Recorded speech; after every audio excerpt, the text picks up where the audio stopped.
Hello guys, in this video I'm going to show you how to change the frame rate in InShot. The first thing you need to do is enter the app.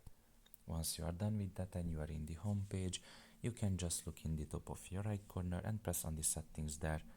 After that, press on video setting and press on frame rate now.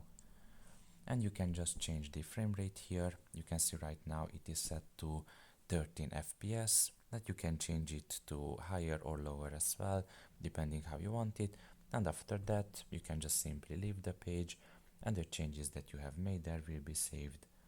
So that's pretty much it really. I hope this video was helpful to you. Thank you for listening and see you next time. Bye bye.